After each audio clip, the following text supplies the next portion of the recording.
We just had this Supreme Court decision on same-sex marriage, which ruled that the states cannot ban same-sex marriage. Now, I think that was an absurd interpretation of the Constitution, but I don't think it is the death of marriage. I think it is a victory dance around the corpse of marriage. Marriage was already dead. It's been dead, or at least extremely ill, for almost a generation.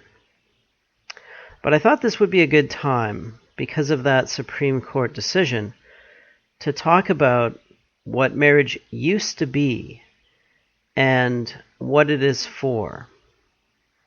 So, the title of this video, The End of Marriage, means two things. It means that marriage has come to an end in the West, and that marriage is a means to an end. It has a function, or rather it had many functions.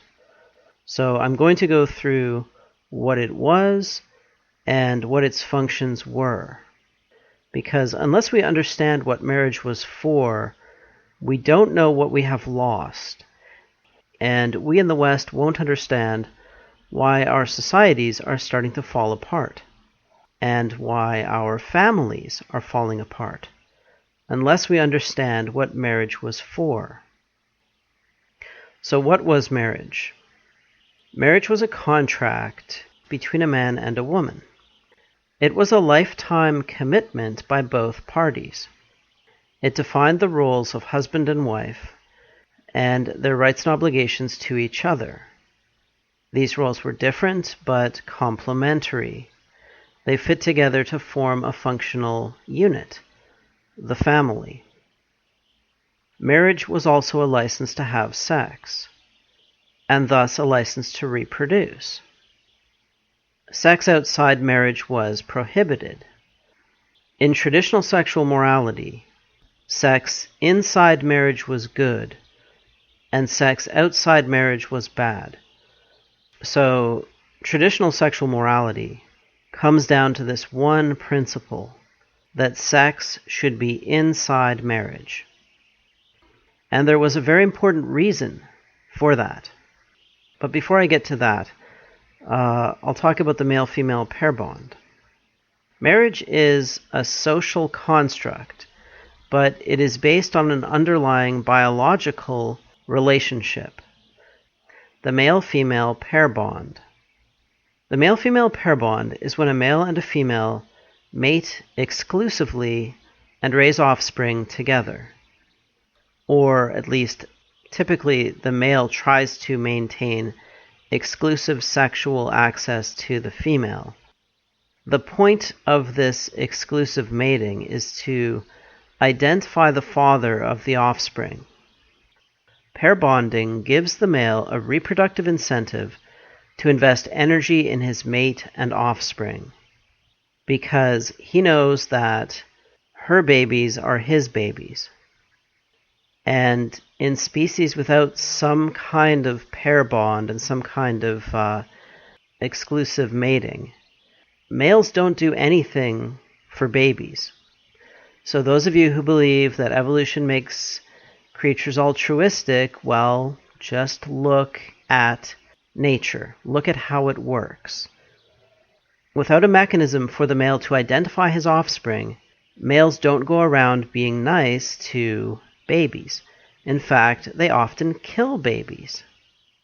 So you only get male investment in offspring when there is a way for the male to identify his own offspring. And the only way for him to do that is if the female mates exclusively with him. Then he knows that her offspring are his. So there are various mechanisms in nature for creating a pair bond, which is a kind of cooperation between male and female. But as with any kind of cooperation, there is a risk of defection. The big risk for the female is being chucked. In other words, being abandoned by the male after sex, and being left to try to raise her offspring by herself. The big risk for the male is being cucked, having another male mate with his partner so that he ends up raising another male's offspring. Marriage was a socially enforceable version of the male-female pair bond that lowered the risks of defection by punishing defectors. It punished men for abandoning their wives, and it punished wives for adultery. By punishing those two kinds of defection, it reduced the risks of sexual cooperation. So marriage was a way of promoting sexual cooperation.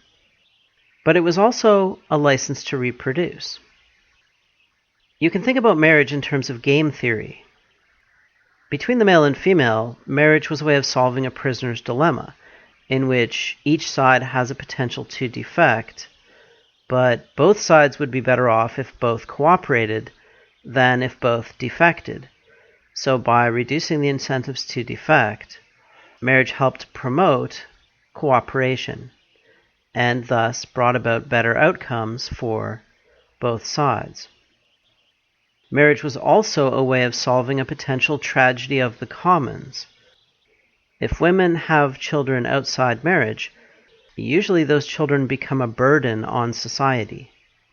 So rather than just adopt that burden, society enforced sexual responsibility in women. It said, you can't have children until you have a husband who can support your children. And so this made it possible to have a limited welfare state for people who truly fell on hard times without creating an incentive to be irresponsible or unproductive. Women still had to be sexually responsible or they would be punished, and men had a strong incentive to be economically productive because that was their source of value in the sexual market. So men were trading productivity for fertility, right? The more productive a man, the higher his value in the sexual market, and the more fertile a woman he could get as a wife. And how do you know if a woman is fertile? Well, she's young, and she has boobs, and she has hips. So she has some body fat, but she's young and she's cute, right? That is fertility. So the most productive men would get the best wives and have the most children.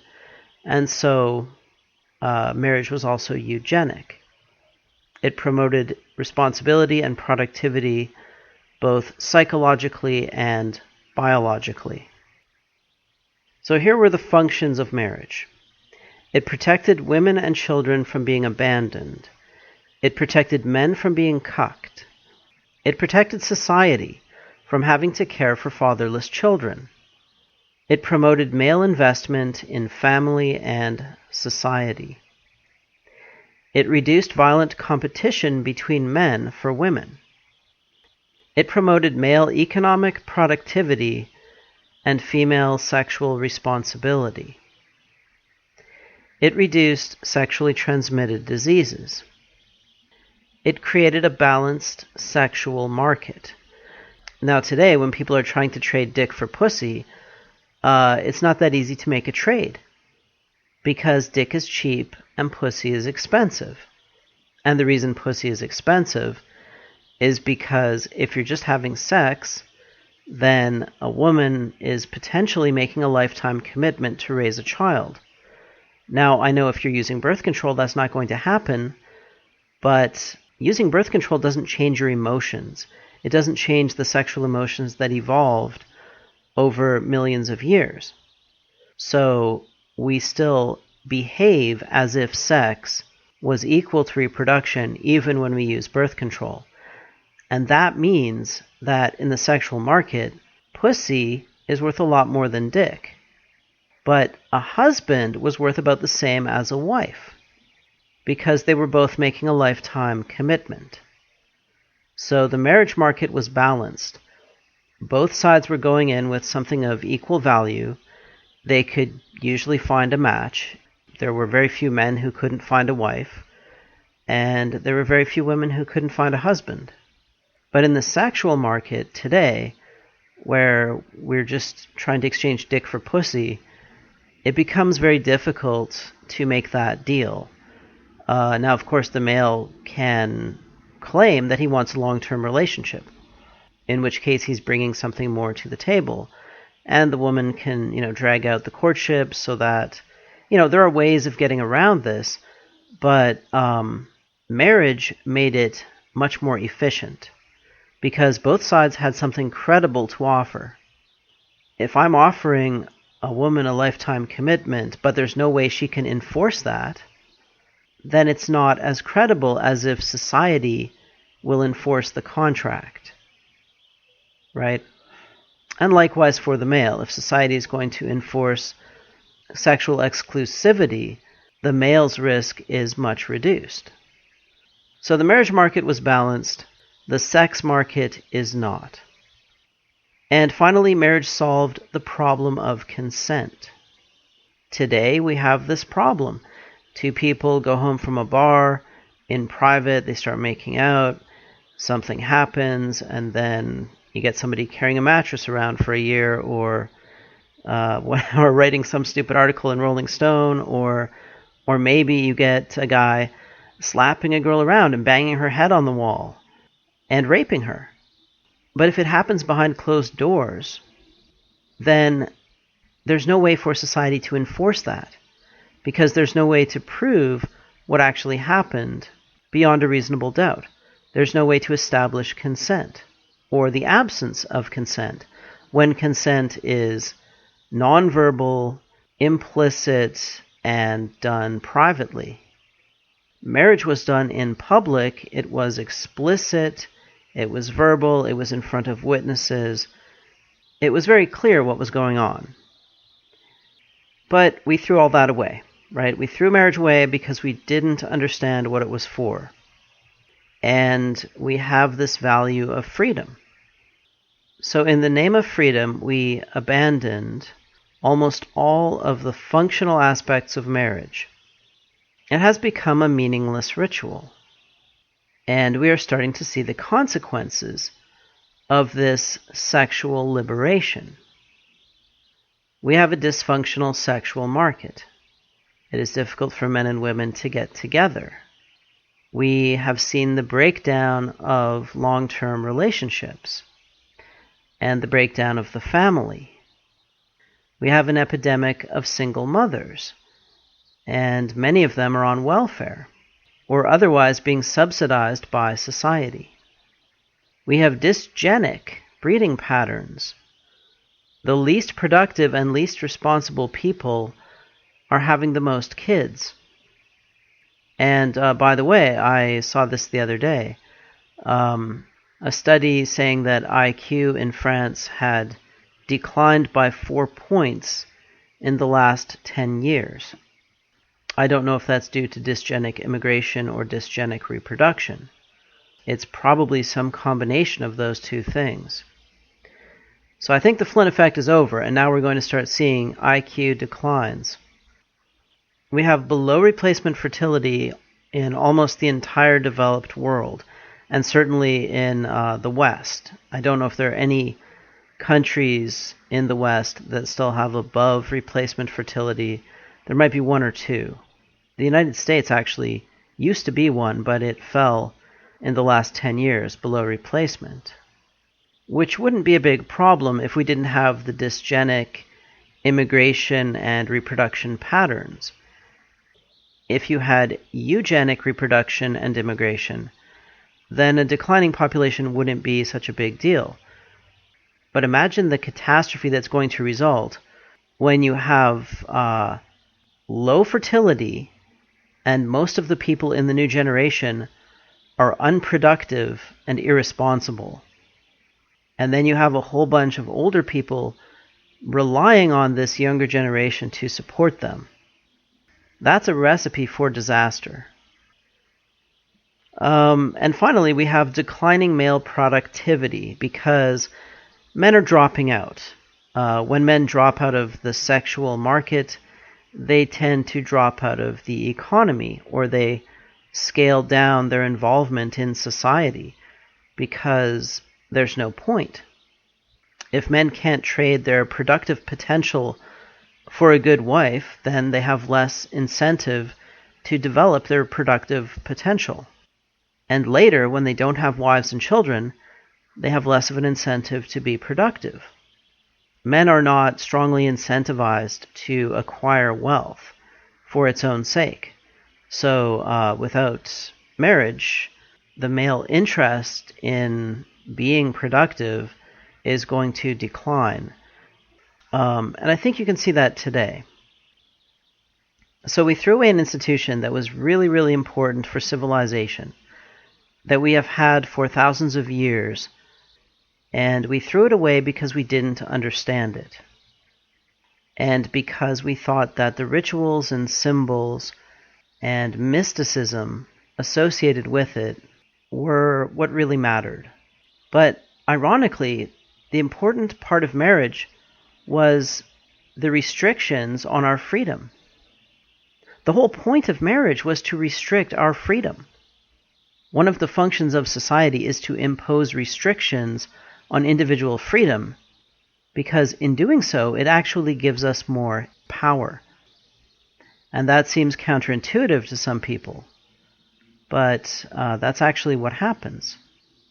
For example, if society restricts your freedom to smash me in the head with a baseball bat, and restricts my freedom to smash you in the head with a baseball bat, then I'm not afraid to do business with you. And cooperation is a better outcome for both of us. The same thing is true between male and female. By punishing defection, society made cooperation between male and female easier to attain, and that provided benefits to both sides. So this fetish of freedom is a mistake. What really matters is power, not freedom. It is the ability to do things that you want. That is power. Marriage gave men and women more power, and it gave society more group power. It made society more cohesive and more economically powerful. It made it function better as a unit. Societies that had a strong institution of marriage were more powerful societies. So we have to reinstitute marriage in some form. We don't have to keep the rituals, the mysticism, the symbols of it. We can throw away the rings and the ceremonies and all that shit, but we need to bring in the restrictions on individual freedom, because that is what it was actually there to do. That was the function of marriage, to restrict individual freedom, to make us all more powerful. Think about that. Thanks for listening.